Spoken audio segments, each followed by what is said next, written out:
کہ اللہ نے موسیقی سے اس طرف لانے کا جو میرا انتظام کیا وہ کیسے کیا. آئیں آج آپ کو میں یہ سناتا ہوں.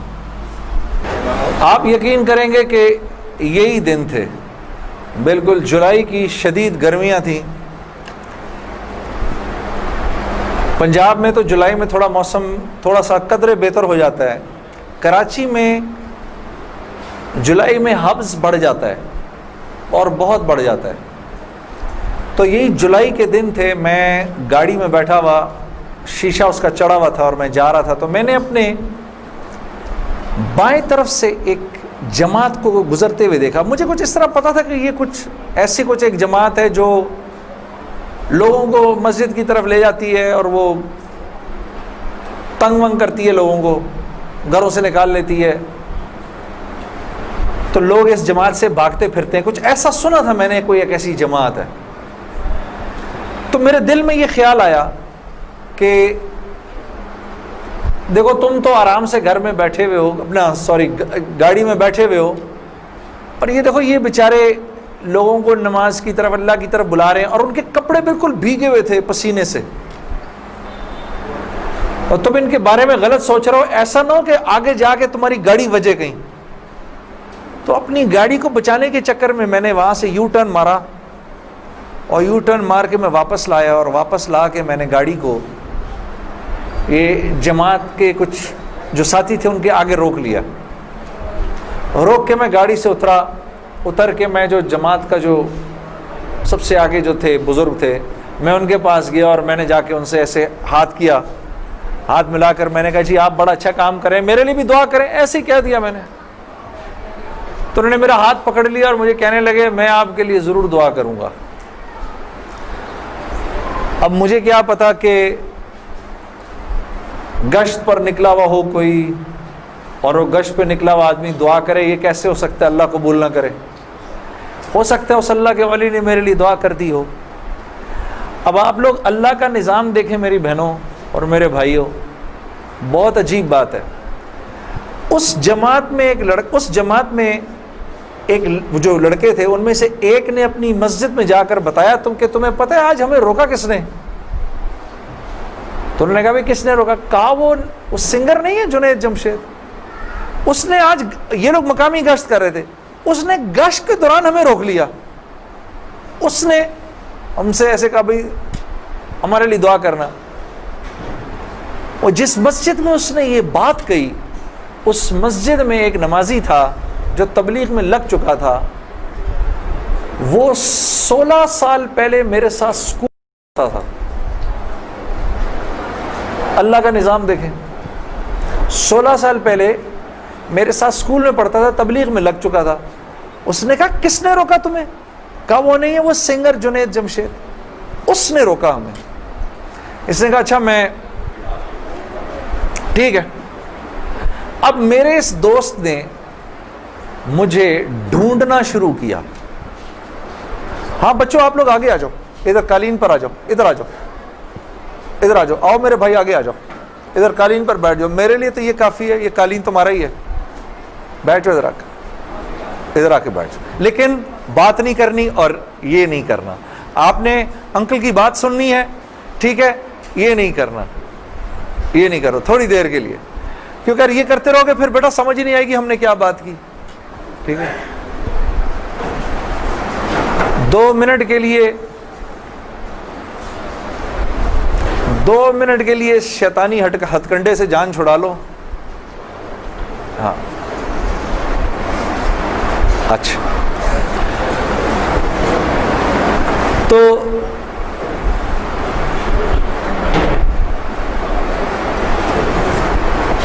خیر میرے اس دوست نے مجھے ڈھونڈنا شروع کیا، اور اس واقعے کی کوئی تقریباً 1-1.5 مہینے بعد اس نے مجھے ڈھونڈ لیا. اور ایک دن جی میرے گھر فون آتا ہے، جنید. اب میں نے جب مجھے پہچانا، اس نے بولا جنید مجھے پہچانا. آپ یقین کریں گے میں 16 سال بعد اس کی آواز سن رہا تھا، میں پہچان گیا. میں نے کہا جنید بول رہے ہو؟ ہنسنے لگا. تو مجھے پہچان گیا؟ میں نے کہا میں بالکل پہچان گیا، تو اتنا تو شرارتی لڑکا تھا تو کلاس کے اندر. اور میں نے کہا کیونکہ ہم دونوں کے نام ایک تھے تو تیرے چکر میں بھی بدنام رہتا تھا. ہنسنے لگا، یار کمال ہے تو نے مجھے پہچان لیا. میں نے کہا ہاں میں نے پہچان لیا، میں نے تیرے سے ملنا ہے. میں نے کہا کیوں؟ کہتا ہے بس ایسے ہی، وجہ کوئی نہیں ہے. میں نے کہا یار اچھا ہماری زندگی ایسی تھی، شوبز کی زندگی تھی ہماری، کہ ہمارا دل ملنے کو نہیں کرتا تھا کسی سے. یعنی ہم نے مینیجر رکھے ہوتے تھے جو ہمیں صرف لوگوں سے دور رکھتے تھے. ان کا کام تھا لوگوں سے بات کرنا، لوگوں سے ڈیل کرنا، ہم تک کوئی نہ پہنچے بس. یہاں تک کہ آپ حیران ہوں گے اگر میں آپ کو بتاؤں، یہ بڑی ایک افسوسناک بات ہے کہ ہمارے اپنے گھر والوں کا ہماری زندگی میں رول کم ہوتا تھا، ان مینیجرز کا رول زیادہ ہوتا تھا. آپ نے گھر کب جانا ہے، بچوں سے کب ملنا ہے، یہ تک ان مینیجروں کے ہاتھ میں ہوتا تھا. تو اب کوئی مجھے فون کرے کہ میں نے تم سے ملنا ہے، یہ تھوڑی کہ میں فوراً مل لوں گا اس سے. اب پتہ نہیں اللہ جانے اس نے کیوں ملنا ہے، میرا وقت ضائع کرے گا کیا ہے. تو میں نے جنید غنی سے کہا کہ یار بغیر وجہ کے کیوں ملنا ہے تم نے، بس ایسے ہی. میں نے کہا انشاءاللہ دیکھو پھر چلو اللہ نے کبھی موقع دیا تو ملیں گے. کڑک میں نے فون بند کر دیا، ہمیں تو عادت تھی فون بند کرنے کی. اگلے دن پھر فون آ گیا اس کا. میں نے بولا کیا کام ہے؟ کام کوئی نہیں، ملنا ہے. کیوں؟ یار کوئی وجہ نہیں، مل لیتے ہیں. میں نے کہا یار وقت نہیں ہے، فون پہ بات کر لو. نہیں فون پہ کام کوئی نہیں ہے. کڑک فون پر ایک دفعہ ہوا، دو دفعہ، اب اس کا میں ہیلو سنتا تھا فون بند کر دیتا تھا. یہ سلسلہ 1-2 مہینے تک چلتا رہا، یہاں تک کہ جنید غنی کو میرے گھر کے نوکروں کے نام یاد ہو گئے، فون اٹھانے والوں کے نام یاد ہو گئے، سب کچھ یاد ہو گیا. اس کو سب پتہ ہوتا تھا میں کب پاکستان میں ہوں، کب نہیں ہوں، کب کہاں ہوں، سب. ایک دن اس کا فون آیا تو جب میں نے فون رکھنے لگا مجھ سے کہتے دیکھ میں تجھے اللہ کا واسطہ دیتا ہوں میری 1 منٹ کی بات سن لے. میں نے بولا بولو. میں ابھی عمرہ کر کے آیا ہوں تو میں مدینے اور مکے کی کھجوریں اور زمزم اور یہ کچھ چیزیں لے کر آیا ہوں، یہ لے لے میرے سے، پھر اس کے بعد میں چلا جاؤں گا. کتنی دیر کے لیے آؤ گے تم؟ 5 منٹ کے لیے. میں نے کہا ہاں 5 منٹ. جنید غنی یاد رکھنا 5 منٹ 5 منٹ. دوپہر کو مجھے یاد ہے 3:30 بجے ابھی تک پلاننگ ہوئی. جنید غنی صاحب آئے. اب میں نے جب جنید غنی کو دیکھا تو میرا تو دماغ ہی چکرا گیا. کیا دیکھتا ہوں، سفید لباس ہی جیسے مولوی صاحب نے پہنا ہوا ہے، سر پہ پگڑی، اتنی بڑی داڑھی، اوپر واسکٹ پہنی ہوئی اس نے، پائنچے اس کے اوپر. میں نے کہا جنید غنی یہ تجھے کیا ہو گیا؟ کہتا ہے مجھے کیا ہو گیا؟ میں کیا کہوں تجھے کیا ہو گیا؟ میں نے کہا یہ تیرا حال تیرے جیسا ہے شیطان، یہ اتنا بڑا بزرگ بنا ہوا، آؤ بیٹھو میرے پاس. آیا میرے پاس بیٹھا، اس نے مجھے کھجوریں دیں، زمزم دی، جانماز دی، اور پورے 5 منٹ میں کہتا ہے میرے 5 منٹ پورے ہوئے اب میں چلتا ہوں. میں نے کہا نہیں اب بیٹھ جاؤ، بیٹھ جاؤ، مجھے بتاؤ یہ سب کیا ہے. پھر مجھے کہنے لگا چل چھوڑ اس کو یار، اسکول کی بات کرتے ہیں. میں نے کہا اسکول چھوڑو، مجھے بتاؤ یہ کیا ہے، یہ کنہوں نے تمہارا حال کیا؟ یہ مجھ سے کہنے لگا مل لو ان سے. میں نے کہا ہاں میں نے ان سے ملنا ہے، میں نے ان سے ملنا ہے. آپ سوچو کوئی آدمی تبلیغ والوں کے چنگل میں پھنس جائے، ہاں. تو مجھ سے کہتا ہے کل سے ہمارا اجتماع شروع ہو رہا ہے، میرے ساتھ اجتماع پر چلو. میں نے کہا میں چلوں گا. تو میں کل تمہیں پک کرنے آؤں گا، صبح کے وقت پک کرنے آؤں گا. آپ یقین کرو 5 منٹ کے لیے آیا تھا، 3.5 گھنٹے میں نے بٹھا کے رکھا اس کو اپنے پاس. میں اس سے باتیں سنتا رہا، جنید غنی کیا، پھر کیا ہوا، پھر کیا ہوا، پھر کیا ہوا، کیا ہوا، کیا ہوا. آخر میں نے کہا میں تمہارے ساتھ اجتماع پر چلوں گا. خیر جی میں تیار ہو گیا. میں نے اپنی نئی صاف ستھری جینز نکالی، اپنی میں نے ٹی شرٹ نکالی، لمبے لمبے میرے بال تھے. ہاں میں تیار ہو گیا جس طرح میرا خیال تھا بہترین طریقے کا تیار ہونے کا, میں ہو گیا تیار. اب جب میں وہاں پہنچا, اترا, میں نے جا کے اجتماع دیکھا تو میں نے دیکھا کہ ہر آدمی شلوار قمیض میں, ہر آدمی کے سر پہ ٹوپی. تو میں نے جنید غنی سے کہا, جنید غنی سن, یہ مجھے کو مار وار تو نہیں دے گا ادھر ہے, کو میرا کو قتل وتل تو نہیں ہو جائے گا میرا؟ کہتا نہیں, ہم لوگ مارنے والی پارٹی نہیں, ہم لوگ کھلانے والی پارٹی ہیں. میں نے کہا اچھا لے جاؤ مجھے اندر. پھر اب میں اندر جانا شروع ہوا اجتماع گاہ میں, تو میں نے دیکھا کہ لوگ ایک دم اکٹھے ہونا شروع ہو گئے. پیچھے سے مجھے آوازیں آئیں, ارے یار یہ تو جنید جمشید ہے یار. کو دو چار آوازیں آئیں, ابھی یہ ادھر کیا کر رہا ہے کوئی. تو مجھے یہ بات بری بھی لگی ہلکی سی, کیا مطلب بھائی کہ تم بہت بڑے مسلمان ہو, میں نہیں آ سکتا کیا؟ خیر میں اندر گیا, اندر جا کر بیٹھا تو میں نے دیکھا ایک مجمع سب پہنچ گیا ملنے کے لیے, دیکھنے کے لیے. جو بھی جنید غنی نے مجھے بٹھایا, تم ادھر ہی بیٹھو یہیں پر, اور میں ابھی ایک صاحب کو لے کر آتا ہوں. خیر یہ مجھے بٹھا کر چلا گیا. اتنی دیر میں ایک نوجوان لڑکا, یہ جیسے بھائی لوگ بیٹھے ہیں اپنے, 18-19 سال کا, یہاں سے بیچ میں سے راستہ توڑ کے میرے پاس آ گیا. مجھے آ کر کہتا ہے, جنید بھائی نماز پڑھتے ہیں آپ؟ تو میں اس کو ایسے دیکھنا شروع ہو گیا. اب میں نے کہا کیا جواب دوں میں اس کو, ہاں بولوں کہ نہیں بولوں, سچ بولوں کہ جھوٹ بولوں؟ دیکھتا رہا اس کو, دیکھتا رہا, لیکن اندر ہی اندر نا مجھے غصہ آنا شروع ہو گیا کہ اب یہاں یہ ہوگا, اگلا پوچھے گا آپ قرآن پڑھتے ہیں کہ نہیں پڑھتے ہیں, پھر اگلا پوچھے گا آپ روزے رکھتے ہیں نہیں رکھتے ہیں, آپ نے حج کر لیا. مطلب یہاں اب میری کیا اب یہاں پر کیریکٹر اسیسنیشن ہوگی کیا؟ میں ابھی یہاں پر کیریکٹر اسیسنیشن کروانے آیا ہوں, اپنی کردار کشی کروانے آیا ہوں میں یہاں پر. تو میں نے وہ لڑکا جو ساتھ بیٹھا تھا, میں نے کہا یار اس کو بولو جنید غنی کو, یہ مجھے غلط جگہ لے آیا, وہ میں یہاں سے جا رہا ہوں ابھی. وہ بھاگا گیا اس کے پیچھے, اس کو لے کر آیا. جنید غنی نے کہا کیا ہو گیا یار جنید, کیا ہو گیا؟ میں نے کہا یار کچھ نہیں. تو وہ کہتا ہے یہ ابھی ایک لڑکے نے آ کے پوچھا تھا ان سے, آپ نماز پڑھتے ہیں نہیں پڑھتے ہیں؟ تو جنید غنی نے کہا تو نے اس لڑکے کو آنے کیوں دیا؟ اتنا غصے ہوا وہ اس پہ. میں نے جنید غنی کو ٹھنڈا کیا, میں خود بھی تھوڑا ٹھنڈا ہوا. میں نے کہا یار کیوں ناراض ہوتا ہے؟ وہ لڑکا بات تو صحیح کر رہا تھا نا کہ نماز پڑھنی تو چاہیے مجھے.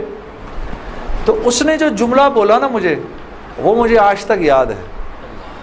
جنید غنی نے جو جملہ بولا, اس نے کہا جنید ہم کیوں نہیں پوچھتے کہ تم نے کیوں نہیں کیا, ہم تو ترغیب دیتے ہیں, اس کے بعد اللہ سے دعا کرتے ہیں کہ اللہ وہ نیکی کرنے کی توفیق دے.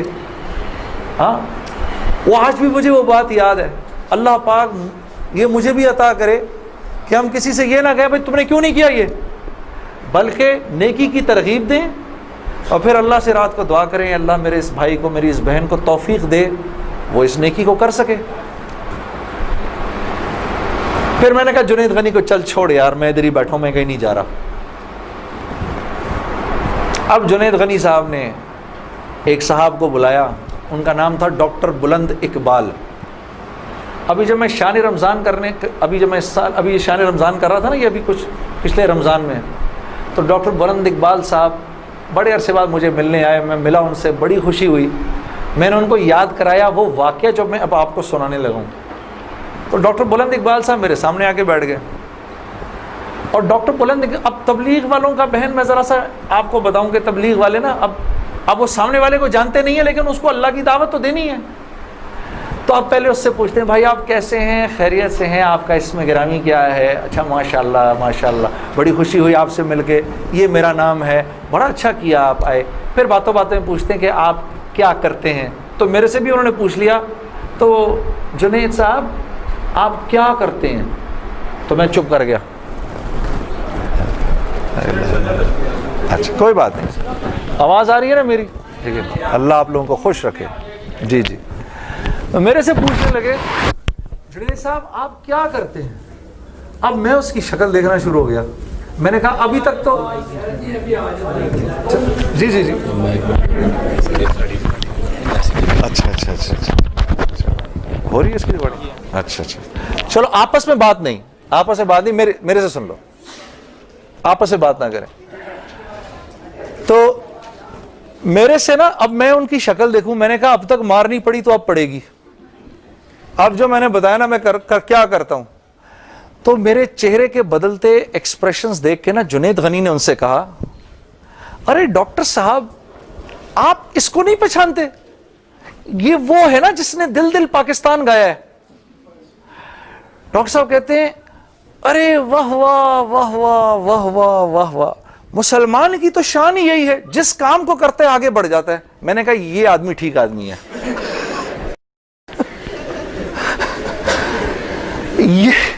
یہ بالکل ٹھیک آدمی ہے، اس سے کرو دوستی.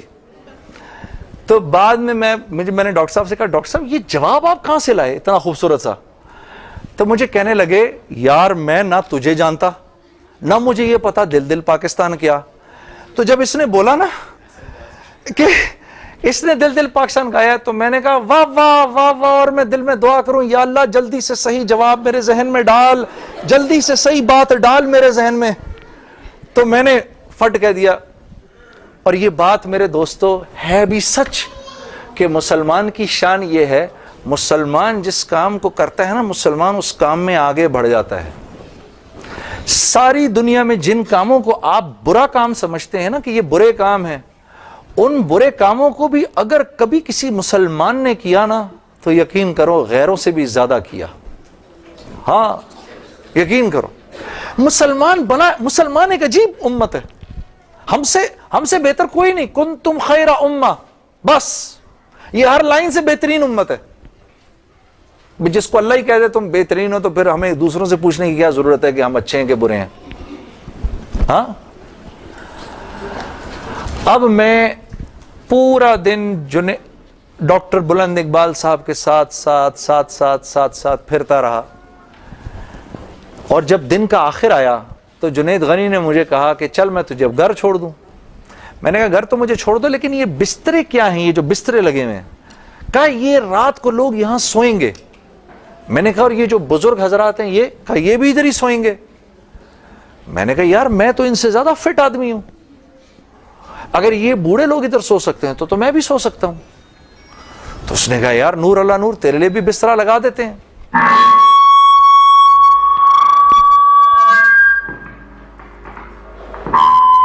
جی اب ٹھیک ہے. تو مجھے کہنے لگا تیرے لیے بھی بسترا لگا دیتے ہیں. میں بھی سو گیا ادھر ہی اس رات کو.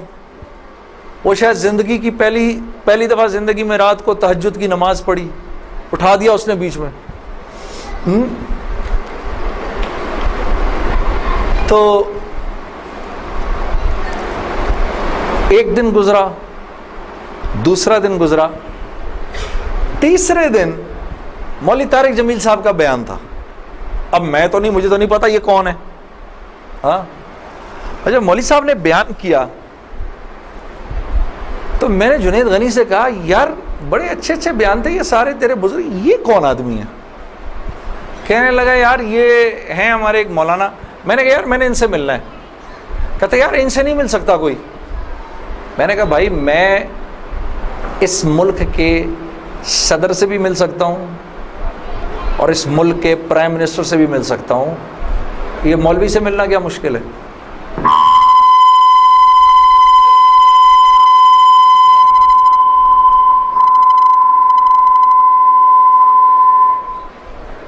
اب ٹھیک ہے، ٹھیک بہترین. تھوڑا سا اس کا گین تھوڑا کم کر دو. ٹھیک ہے. ان میں سے زیادہ تر لوگوں کو نہیں پتا کہ اس مائک سے میرا تعلق جو ہے وہ ان ساروں کی عمروں سے بھی پرانا ہے. اچھا اب ٹھیک ہے، اب ٹھیک. آپ لوگوں کو پیچھے آواز آ رہی ہے؟ بس. تو خیر میں نے سو کہا مجھے ملنا ہے، ہر صورت میں ملنا ہے. کہنے لگا یار کس طرح کریں گے، چل میں تجھے لے کے چلتا ہوں. خیر جی ہم پورے مجمع میں سے نکلے دونوں، کرتے وہ پیچھے حضرات کے ٹینٹس لگے ہوئے تھے. کرنگی میں ہوا تھا یہ کراچی کا اجتماع. میں اور یہ بات کر رہا ہوں 1997 سپٹمبر 1997 3 سپٹمبر مجھے ابھی تک یاد ہے, میری سالگرہ تھی 3 سپٹمبر 1997. عمر بھی بتا دوں میری کیا ہو گئی تھی, معلوم ہے سب آپ کو, سب کو پتہ چلے گا. 50 سال کا تو ہو ہی گیا ہوں نا میں. ہاں اب کیا ڈرنا, جو 50 سال کا بندہ ہو جائے وہ کیا عمر چھپایا اپنے. خیر, تو میں جب ادھر پہنچا تو وہاں پر ایک لڑکا ایسے ڈنڈا لے کر کھڑا ہوا مولوی صاحب کے کمرے کے باہر. تو مجھے دیکھ کر وہ مسکرانے لگا, جنید بھائی آپ ادھر کیا کر رہے ہیں؟ اب مجھے 3 دن تو گزر گئے تھے. میں نے کہا کیوں بھائی, میں کیوں نہیں آ سکتا ادھر, تو بڑا مسلمان ہے میرے سے. ہنسنے لگا, نہیں نہیں نہیں, وہ میں نہیں کہہ رہا, میں آپ کو دیکھ کے تھوڑا حیران ہو گیا, کیا کام ہے؟ میں آپ کا بڑا فین ہوں. میں نے کہا اچھا. تو میں نے کہا کہ مجھے یہ جو تھے نا مولانا طارق جمیل, ان سے ملنا ہے. کہ یار جنید بھائی ان سے تو ملنے کی کسی کو اجازت نہیں ہے. میں نے کہا تم جا کر بتاؤ تو صحیح کہ میں نے ملنا ہے. اچھا میں کچھ کرتا ہوں. خیر وہ اندر گیا, اس نے اندر جا کر کہا کہ آپ آئیں اندر. تو میرا دوست جنید غنی مجھے لے گیا. آپ یقین کرو میں نے مولوی طارق جمیل صاحب کو زندگی میں کبھی اکیلے بیٹھے نہیں دیکھا. وہ اللہ نے شاید اس دن ملوانا تھا یا بات کروانی تھی, اکیلے بیٹھے ہوئے تھے خیمے میں اپنے. جنید غنی نے جا کر اندر کہا مولانا میرا ایک دوست ہے جنید جمشید, وہ آپ سے ملنا چاہتا ہے. مولانا نے کہا کون جنید جمشید؟ میں باہر کھڑا حیران ہو گیا, ان کو کیسے پتا میں کون ہوں؟ اندر بھیجو اس کو, اندر بھیجو. مجھے بلایا اندر اور جنید غنی کو کہا تم باہر جاؤ, تم باہر انتظار کرو. وہ باہر چلا گیا. یہ نوجوان جیسے بیٹھا ایسے جا کے میں مولوی صاحب کے سامنے بیٹھ گیا اور مجھے ایسے تیز نظروں سے انہوں نے دیکھنا شروع کر دیا. میں نے کہا آپ مجھے ایسے کیوں دیکھ رہے ہیں؟ کہتے ہیں میں تجھے نہیں دیکھ رہا, میں تو اللہ کی شان دیکھ رہا ہوں. میں نے کہا جی کیا مطلب؟ کہا تیرے بڑے بڑے بورڈ لگے ہیں فیصل آباد کے اندر, بڑے بڑے بورڈ لگے ہیں. میں اکثر ان بورڈز کو دیکھ کر کہتا تھا, مجھے بعد میں مولانا نے بتایا, میں ان کو بورڈز کو دیکھ کر کہتا تھا ہر ایک کو ہدایت مل سکتی ہے, اس کو نہیں مل سکتی. ہاں آج میں جب ادھر ایئرپورٹ آ رہا تھا تو ایئرپورٹ پہ تیرا بڑا سا بورڈ لگا ہوا تھا, ایسے ہی میرے دل میں آئی یا اللہ کیا یہ نہیں ہو سکتا کہ اس سے میری ملاقات ہو جائے, اور تو میرے سامنے بیٹھا ہے, میں اللہ کی شان دیکھ رہا ہوں. تو میں نے کہا اچھا.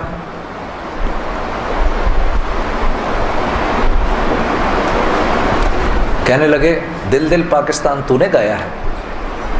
میں نے کہا جی. میں نے کہا آپ نے سنا ہے؟ کہا نہیں سنا تو نہیں, بسوں کے پیچھے لکھا دیکھا ہے. میں نے کہا چلو یہ کسی یوں پہنچا نہ پہنچا, آئے تو صحیح برسر الزام ہی آئے. ہاں ہوٹوں پہ کبھی ان کے میرا نام ہی آئے, آئے تو صحیح برسر الزام ہی آئے. میں نے کہا چلو یوں نہیں تو یوں سے, تعارف یوں نہیں ہوا تو یوں ہو گیا, بسوں کے پیچھے تو لکھا دیکھ لیا. کوئی نہیں کوئی نہیں, ادھر سنو. یہ ہمارے ملک کی سوغات ہے, اس پہ گھبرانا نہیں چاہیے یار. ایسے ہو جاتے ہیں ہائے یہ کیا, ارے یار کیا ہو گیا, بجلی چلی گئی نا, آ گئی. یہ تو ہمارے ملک کی سوغات ہے, اس پہ گھبرانا نہیں چاہیے. ہاں اس پہ اس لیے نہیں گھبراؤ, آپ نہیں گھبراؤ گے نا تو غیر بھی نہیں گھبرائیں گے. جب آپ گھبرا جاتے تو غیر بھی کہتے ہیں ہاں یار کوئی عجیب سی بات ہو گئی ہے. تو ہاں ان کو بھی بولو یوز ٹو ہو جاؤ بھائی, ہم لوگ مل بانٹ کے کھانے والے ہیں, کبھی آپ کے گھر نہیں تو کبھی ان کے گھر نہیں. ہاں کبھی میرے گھر تو کبھی آپ کے گھر, تو اس پہ گھبرانا نہیں چاہیے. خیر تو میں نے مولوی صاحب سے کہا مولانا میرا ایک سوال ہے. ایک پاکستانی نوجوان میری عمر کا جس نام شہرت کا تصور بھی نہیں کر سکتا, وہ سب کا سب میرے پاس موجود ہے، لیکن میں اندر سے خالی ہوں. لوگ اس بات کو نہیں جانتے. لوگ سمجھتے ہیں کہ میں بہت خوش ہوں، لیکن میں اندر سے بہت پریشان ہوں. بہت اضطراب ہے اور اس کی وجہ مجھے سمجھ نہیں آتی. فرمانے لگے تیرا مسئلہ یہ ہے کہ تجھے چوٹ لگی ہے سیدھے گھٹنے پر اور تو مرم لگا رہا ہے الٹے گھٹنے پر. میں نے کہا جی وہ کیسے؟ فرمانے لگے دیکھو اللہ نے انسان کو دو چیزوں سے بنایا ہے. ایک مٹی سے بنایا ہے، ایک جسم سے بنایا ہے جو کہ مٹی کا بنا ہوا ہے، اور ایک روح ہے جو اللہ کا امر ہے. ٹھیک؟ تو جسم کیونکہ مٹی کا ہے اس لیے اللہ نے اس کی ہر ضرورت کو مٹی میں رکھا ہے. جو کھانا ہم کھاتے ہیں، جو کپڑے ہم پہنتے ہیں، جو پانی ہم پیتے ہیں، جن گھروں میں ہم رہتے ہیں، جو چیزیں ہم استعمال کرتے ہیں، یہ سب جسم کی ضرورت کی چیزیں ہیں. اور کیونکہ جسم مٹی کا ہے تو اللہ نے ان تمام ضرورتوں کو مٹی میں رکھا ہے. روح اللہ کا امر ہے، یہ آسمانوں سے آئی ہے تو اس کی خوراک بھی آسمانوں پر ہے، زمین میں نہیں ہے. پھر فرمانے لگے اگر میں تم کو سونے کے ایک محل میں بند کر دوں اور 4 دن کھانے کو نہ دوں تم کیا کرو گے؟ میں نے کہا ظاہر سی بات ہے میں چیخوں گا کہ مجھے کچھ کھانے کو دو. کہا بس یہی حال تیری روح کا ہے کہ تیرا جسم اچھے اچھے کپڑے پہنتا ہے، بڑی بڑی گاڑیاں چلاتا ہے، اچھے اچھے محلوں میں رہتا ہے، اور تو اپنے آپ کو سیٹسفائی کرنا چاہتا ہے، لیکن اندر تیری روح جو ہے وہ بھوکی ہو کے جب چیختی ہے تو تیرے سر میں درد ہوتا ہے. تو اس روح کی بھوک کا بھی تو علاج کر. تو میں نے کہا اس کی خوراک کہاں ہے؟ کہا یہ آسمانوں سے آئی ہے تو اس کی خوراک بھی آسمانوں پر ہے، زمین میں نہیں ہے. اور دل کے سکون، چین اور اطمینان کا تعلق اس مٹی کے بنے ہوئے جسم سے نہیں ہے بلکہ اس آسمان سے آئی ہوئی روح سے ہے. تو میں نے کہا اس کی غذا کیا ہے؟ فرمانے لگے اس کی غذا اللہ کا کلام ہے، اللہ کے حکم ہے. اس کی غذا نبی کی زندگی ہے، نبی کے طریقے ہیں، نبی کی سنت ہے. وہ جب تک اس کو ملیں گے نہیں یہ بھوکی رہے گی، اور جب یہ بھوک کر چیخے گی تو پھر تم تو مسلمان ہو، تمہیں تو پتہ ہے، غیروں کو تو پتہ نہیں.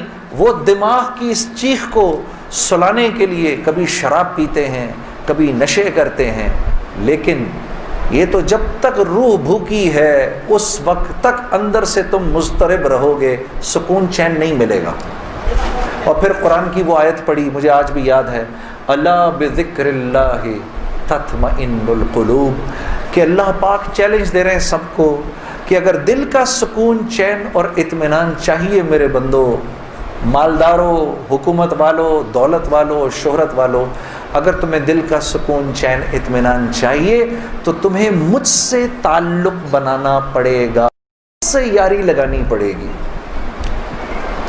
مولانا کی یہ بات سن کر میں تو پہلے ہی پریشان تھا، 3 دن سے بیان سن رہا تھا، میں تو دھاڑے مار کے رونا شروع ہو گیا.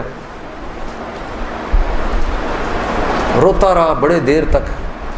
پھر جب مجھے تھوڑا سا چین آیا تو میں نے کہا مولوی صاحب اس کا مطلب کیا ہے، میری پوری زندگی برباد ہو گئی؟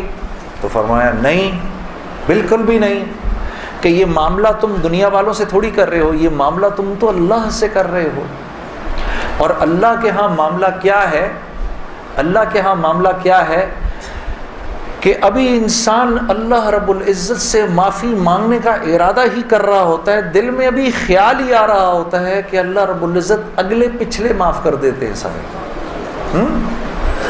پھر مجھے فرمایا، یہ مجھے پھر بات سنائی، حدیث قدسی سنائی کہ میرے بندے تو یہ زمین و آسمان سارے کے سارے اگر اپنے گناہوں سے بھر دے، جو کہ تو بھر نہیں سکتا، اگر تمام جن و انس بھی مل جائیں تو بھر نہیں سکتا، لیکن اگر تو نے ایسا کر بھی دیا، ایک مرتبہ اگر تو نے کہا اے اللہ مجھے معاف کر دے، تو نہ صرف یہ کہ ہم تمہیں معاف کر دیں گے بلکہ تم ایسے ہو جاؤ گے جیسے تم نے ان گناہوں کو کیا ہی نہیں. میں تو بے یقینی کی حالت میں مولانا کو دیکھنے لگا. میں نے کہا مولوی صاحب واقعی؟ کہا ہاں. پھر پوچھنے لگے کیا ارادہ ہے؟ اب میرا ارادہ میوزک چھوڑنے کا تو نہیں تھا کہ میں نے کہا ادھر آؤ، کیا وہ کیا کہ نمازیں بخشوانے آئے، کیا روزے گلے پڑ گئے؟ ہاں جی، میرا تو کوئی پروگرام نہیں تھا میوزک چھوڑنے کا. لیکن گناہ بھی بخشوانے تھے. تو پھر مجھے کہنے لگے توبہ کرو گے؟ میں نے کہا مولوی صاحب کس چیز سے؟ کہا اپنی اس پچھلی زندگی سے. میں سوچ میں پڑ گیا. اچھا میں نے کہا جی میں توبہ کرتا ہوں. میں نے توبہ کی, یا اللہ میوزک چھوڑنے کا تو میرا کوئی موڈ نہیں, یہ مولوی بھی اللہ جانے کیا کہہ رہے ہیں, لیکن اگر تجھے اس سے کوئی میرے لیے بہتر زندگی نظر آتی ہے تو تو مجھے اس زندگی پہ لگا دے کہ واقعی میں چاہتا ہوں کہ تجھے راضی کر سکوں, تجھے خوش کر سکوں. اے اللہ پچھلی پوری زندگی پر توبہ کرتا ہوں, اگلی زندگی تیرے حکموں پر چلنے کی کوشش کروں گا. اگر تو واقعی ایسا ہے جیسا یہ مولوی صاحب فرما رہے ہیں تو تو مجھے معاف کر دے. میں نے کہا توبہ کر لی. مولوی صاحب نے کہا اب کیسا محسوس کر رہے ہو؟ میں نے کہا جی بہت ہلکا. پھر میں نے کہا لیکن مولوی صاحب بات تو یہ ہے کہ اگر میرے پچھلے سارے معاف ہو گئے اور اس پر اللہ نے اگر جنت دی تو میری تو بہت ہی بڑی جنت ہوگی, آپ سے بھی بڑی. تو فرمانے لگے نہیں بیٹا اتنی جلدی نہ کرو, تمہیں وصول تو ہم ہی نے کیا ہے, جو تجھے ملے گا اس سے تو بڑا ہمیں ملے گا ہی ملے گا. ہاں لیکن میں نے کہا مولوی صاحب, اور بہنیں اس بات کی تصدیق کریں گی, موسیقی تو روح کی غذا ہے کہ نہیں؟ ہاں یہ سیالکوٹ کی خواتین یقین کرو پورے ملک کی پہلی بہنیں ہیں جو کہہ رہی ہیں نہیں, ورنہ اگر کسی نے نہیں بولا تو چپ ضرور رہی ہیں. سارے مردوں نے بولا ہے موسیقی روح کی غذا نہیں ہے. موسیقی روح کی غذا ہے جی. یہ دیکھو اب آواز آئی ہے, اب ایسا لگ رہا ہے کوئی بیٹھ کے سن رہا ہے جی. موسیقی روح کی غذا ہے جی. شاباش, اللہ آپ لوگوں کو اس پر چلا دے. اللہ رب العزت آپ کے موبائلوں میں جتنے بھی گانے ہیں سب اڑا دے اسی وقت. گھروں میں جتنی کیسٹیں ہیں سب ٹوٹ جائیں, اللہ کرے ساری سیڈیاں ٹوٹ جائیں. اللہ پاک ایسے کرے گانے کی آواز ہی نہ سننے کو ملے آج کے بعد آپ میں سے کسی کو. یہ سوچ لو آمین قبول ہو جائے گا. اب سوچ کے بولنا آمین. تو مولوی صاحب نے مجھے کہا کہ نہیں, موسیقی روح کی غذا نہیں ہے, موسیقی نفس کی غذا ہے. موسیقی کس کی غذا ہے؟ نفس کی. یہ واقعی نفس کی غذا ہے, اور یہ ایسا زہر ہے, ایسا زہر ہے, یہ جب اندر جاتا ہے تو پتہ ہی نہیں چلتا کہ نقصان کتنا کر گیا ہے. ٹرائی نہ کرنا, لیکن آپ کہیں جا کر اللہ کی بات سنیں, اس کے بعد جا کر 5 منٹ کا گانا سنیں, ساری صفائی ہو جائے گی, سب اندر ساری صفائی ہو جائے گی. میں یہ نہیں کہ بعد میں مجھ سے لوگ پوچھتے ہیں حلال ہے حرام ہے, اس کے لیے تو یہ مولوی بیٹھے ہوئے ہیں نا, ان سے پوچھو. میں آپ کو وہ بتا رہا ہوں جو ہوتا ہے, میں آپ کو وہ بتا رہا ہوں جو ہوتا ہے کہ یہ انسان کو بے باک کر دیتی ہے.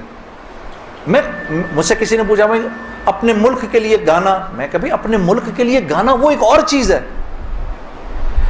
میں ان گانوں کی بات کر رہا ہوں جن کو عام طور پہ لوگ سن رہے ہوتے ہیں بازاروں میں, ہاں, اور پھر کہتے ہیں اس کے سننے میں کیا ہے. ارے یار میں کیا بتاؤں آپ کو کیا ہے. خدا کی قسم اگر وہ زندگی اس زندگی سے بہتر ہوتی مجھے کیا تکلیف تھی. مجھے ایک ساتھی کہنے لگا اب تو آپ کے لیے اس زندگی کی طرف جانا بڑا مشکل ہے. میں نے کہا کوئی مشکل نہیں, گلا تو وہیں کا وہیں ہے, گا سکتے ہیں, لیکن اب اس زندگی کی طرف جانے سے بہتر لگتا ہے کہ میں آگ میں چھلانگ مار دوں, کہ وہ اس قدر خطرناک زندگی, وہ اتنی ایک, یقین کرو پوری, صرف گانا نہیں ہوتا, وہ ایک پوری زندگی ہے. وہ ایک پوری زندگی کا نام, جیسے یہ ایک پوری زندگی کا نام ہے نا, صرف دعوت کے 2 بول نہیں ہیں. ہاں میرے دوست مجھ سے لڑتے تھے, یار تو ادھر گانا گا ادھر جا کے اذان دے دے. ارے میں نے کہا نہیں ہوتا ایسے نہیں ہوتا بھائی. گانا گانے والے کو تو اذان کی آواز سے نعوذ باللہ نعوذ باللہ نعوذ باللہ کراہیت آتی ہے, کراہیت آتی ہے. مجھے یاد ہے ہم کانسرٹ کر رہے ہوتے تھے اور مغرب کی اذان اگر ہوتی تھی, یقین کرو وہ, کیونکہ وہ تو دعوت کے بول ہیں نا, ادھر تو ایک غلط کام ہو رہا ہے نا, وہ تو دعوت کے بول ہیں. وہ دعوت کے بول جب ہمیں سنائی دیتے تھے تو وہ ہمارے سینے کو پھاڑ کے نکل جاتے تھے. ایسے تھوڑی ہوتا ہے. یہ کوئی کھیل مذاق ہے کیا؟ یا یہ کوئی ٹی وی کا پروگرام ہے کہ جس میں ایکٹنگ ہو رہی ہے کہ نہیں بھئی ادھر جا کر اذان دے دی, ادھر جا کے گانا گا دی, ادھر جا کے اذان دے دی. ایسے نہیں ہوتا. اور پھر اللہ کے نیکی کے کام کرنے کی تو اللہ کی طرف سے توفیق ملتی ہے میرے